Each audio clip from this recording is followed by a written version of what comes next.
got some skills. So here's Sean Grant on Iron Man. Sean is still playing. It's got to be Joe. Gnu. Kaylee, do you know Joe? He's from Florida. I do not know him, but he's been playing very nice today. I chatted with him a bit. He's a relatively new player, only been playing for the last couple of years, but clearly he's, I'd say he played in the arcades before because he's got. Taken to it quickly. Yeah, oh dear. Comes back into play. This Iron Man plays brutal and multi-ball is I have over. seen so many multi-balls like that that just they never make it. Plenty of. He barely had 3 balls in play at any one time. Yep. Just ran out of gas there at the end. Yeah, actually, Keith pointed it out that he thought it kind of looked like he might have. The old man syndrome. Well, I was saying how first time I met you in a tournament was in 1993 when you and Paul won doubles that year. Mm-hmm. And Papa. Yep. Hard to believe, 21 years we've been doing this. Yeah, it's been not a lot over the last 5 or 6 when I was out in Colorado. Didn't travel too much, but certainly like to get back into it. We all get busier, lives and whatnot. But I know with my little one now, it's your time is spent with her, and it's awesome. I wouldn't trade it for anything. But I'll tell you what, too, coming out to these, the whole reason I came out this weekend was to see the friends, to see the crew of people that are your friends, and it's that rare thing where you may see somebody once or twice a year and you just pick up right where you left off, and you can't trade that for anything, too. So, time with the kids and the family and all of that is important, but this is our extended family, and I want to make sure I make time for that, too. Absolutely. How many expos have you made over the years? I was trying to think of that. My first one was 21 years ago, and I'd say probably 12 to 15 of those. Yeah, it sounds like Kiefer also. Ooh, Joe. That was Sean Tilton there. Came down to last you got it down game. in the last game. Wow. So that's awesome. So that went well, and then on the modern side, what was your highlight of the day? Probably beating Daniele. Yeah. That's something I haven't done before. I was going to say, have you ever played Daniele in a match? I think we had out at the World Championships when we were out at Roofer's Place. In Minnesota, if 7. 6? 7. Yeah. Was it 7? 5 was Vegas. So it was the only one I was at. Oh, yeah. I know that one was 7. That's when I had a boot on my foot, too.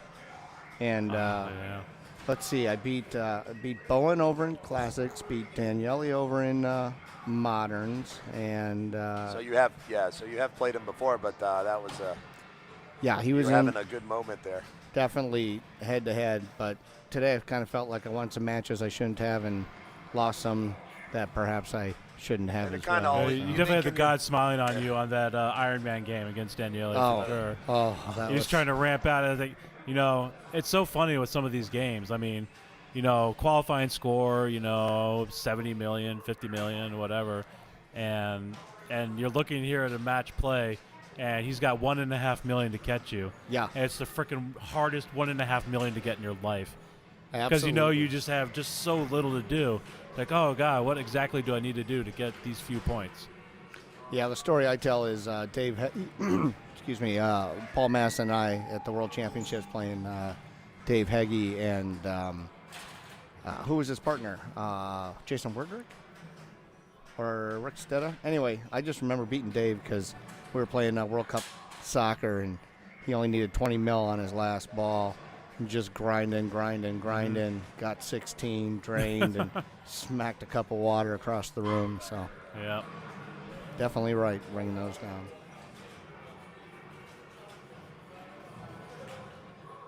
So you wound up second in Classics, and where did you go out in main division? 9th through 12th. 9th through 12th, okay. Yep.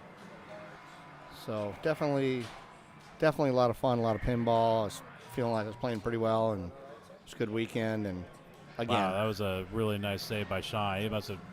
He was right on the edge there of tilting that one. This was a game I chose too, just that people had been struggling with it, and It's one of those ones, you can get in there and quickly, put up 20, 25 mil and make it hard on somebody to catch you. Wow. Man. 5 straight shots. Yeah, Sean deserves that little celebration there. He got a couple of power in-lane magnet throws there. Yeah, he did. That worked out to his benefit. It's a game. It's a wonderfully, especially with the tilt being what it is on this one. I mean, very little ability. Joe earlier in his ball 2, we saw him make a couple of great saves without tilting. I found it very frustrating. Yeah, he's really upset. I mean, he didn't even. Oh, he just let Jericho. Yeah, he got nothing on Monger, but he's got Jericho ready. And do or die? Does he have do or die? His bogey's running. Oh, he's got to wait for that before it kicks in, right? No, I think you can start Jericho with bogey running. There it is. There's a huge clap from the gallery. Stacked 5, 6 deep. Jericho. So does he have do or die? Or does he not have the drones? No, he didn't get his fast. Did he have? I think it's a green one that's not there. Whiplash? Yeah, Whiplash. He might have had that on a previous ball, probably. Correct. And then there's always the worst, which is when Jericho starts with do or die and Monger comes up and says, nope, no do or die for you. Yeah, that's extremely unfortunate. I mean, I guess in theory you could get Monger down in time and still maybe pick up a little. All right. So that's a decent Jericho, but at the same time, a really solid bogey can do 15 million and win the game. So, and Joe likes this game a lot. My preferred strategy is bogey, but I was having difficulty with it on this game. Right. Yeah, I found one of the right ramp was great, but that left ramp combo, I don't know, it was hard. Yeah, the combo was definitely the hard part for sure. Yeah, during qualifying, it seemed like it was hitting pretty smooth, and then today in match play, it seemed like it had toughened up a little bit. Shot became a little bit later. Oh dear. That's so we don't know which game in the match that was. I believe that's second. Based upon Sean's excitement, are they 1-1 now, I or believe they are did Sean 1-1. win it? All right, let's see if they go to another Joe's game. deciding what to pick, I think. Grinding it out. That. Going to AC/DC. I couldn't believe that he was sharpening out his modes on me. I was a little surprised, but I know. You kind of think his accuracy that he could just combo those things to death. Right. But I don't know. He really likes being in multi-ball at any stage, and then he does all his great control stuff. And yeah, my plan was Vengeance stacked with mode and right. do a multi-ball with the mode, but yeah. The outlanes had something to say about that. It had it. It was coming together. I mean, it was a viable. It didn't need to be an incredible comeback either, right? Just a solid Klingon Vengeance would have made it interesting. I think it was at 42. Yep. No. So all right, Sean has been. I was going to say hit or miss on this game. When he gets going on it, he's had some excellent, and we've also seen him not get it going. In Rock and Roll Train, you can get to your first multi-ball without even having to shoot the cannon, just by the backhand on the so fly. Nice, yeah. That's typical AC/DC drain off the miss. Nothing in it on ball 1, although Joe's closer to his jam. Sean, very little progress. Yeah, I went into ball 3 and took a look at my stats and went, yes, crap. Yeah, it's kind of like being in jail. I treated it like I was on ball 1. That's the approach, though, right? Yeah. Get your first jam, and things fall into place after that. Tried to loop the left ramp and was not having it.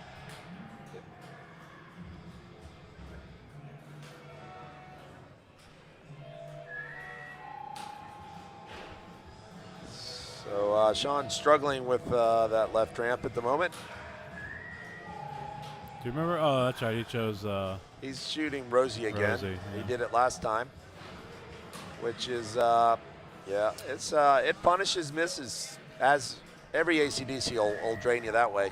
Yeah. But yeah. Okay, well, I guess the cat's out of the bag now, but Lyman's going to fix it. That's a drain. And the other thing is you get the ball on the playfield sooner with the ball saver, and you got a much better shot at getting your TNTs down towards Album. Yeah, that's a good point. It's win-win-win. I tried that on a Mustang with the new Super Skill, and how'd that work for you? I don't know if it gave me any locks or not. I did it once and never hit a single target the entire game. So we had the programmer for Mustang on earlier, so you can go back and watch the recording. He explains in detail the burnout multi-ball Check. and and also the Super Skill. So wow. Ball timer. This is a one-ball game right now, and could just be one jam. One jam could win or lose this thing. I was say Sean was feeling it a little bit there because he definitely had the potential to drain out and not have to play his third ball. Yes. Even though they both would have been under 10 million, but those things happen. Sometimes not every match can be 200 million to 300 million. Right, exactly. I was remembering Bowen and Keith playing on this 2 years ago, and they were both putting up huge scores. And then sometimes that was back during the big Highway to Hell days. Yes, right? that was back when Highway to Hell was the song du jour. Sean struggling with that left ramp right now. Let's see from the. He deflected one with the other, which I don't know. Good thought. Boy, man, it's going to go into ball search soon. Oh, no, No, I'm not kidding. Oh, okay, there's a hit. Did he pull the trigger on that to add a ball? I don't know. I don't think so. Why would you? I mean, I guess he might have, but he's got a ball save going. So. Yep. So. And he continues to play the multi-ball. On a side note, I do know that Sean's cab is waiting outside for him, as he mentioned to me. Oh, so he's got a plane to catch. He's got other incentives as well. As it's hard to play when you have conflicting priorities. Absolutely. But if you make it to the next round, generally you can afford to take the hit on the airline ticket. Well, that's what Josh and Zach always say. Yeah. Those are the times you don't mind paying the $50 change fee or whatever it is. I always like going home on Monday. I think just karmically, you don't even think about it. And I would have chosen that, but I've got a flight to Vegas tomorrow morning for a GM conference. So Vegas, that's bad, man. I know I gotta suffer through that. All right, so Sean finishes up at 33, eminently makeable. I'd like to see a comeback here. Just we haven't seen many ball three comebacks today, Keith. You think? Doors open. Yep. Not much. This long. All right, get a trap. No, he's not a trap guy. All right, here it is. The shot. Early. You rushed it. Oh. He was still thinking about the miss. That's he rushed the shot. He wanted to get it up that ramp, and he went early, and then lost focus for just that instant, and that's all it takes in pinball. He might have been better just letting that roll pass over to the right flipper and backhand that thing. Slow it down. He likes the backhand, but you could see he's a little more on the fly guy. He doesn't like to cradle. Yep. And think about it, and that's what works for him. He's gotten this far in the tournament, so he knows what he's doing. Stop and shoot, man. Stop and shoot. Sean's going to have to go tell the cabbie to keep the meter running. I got another round.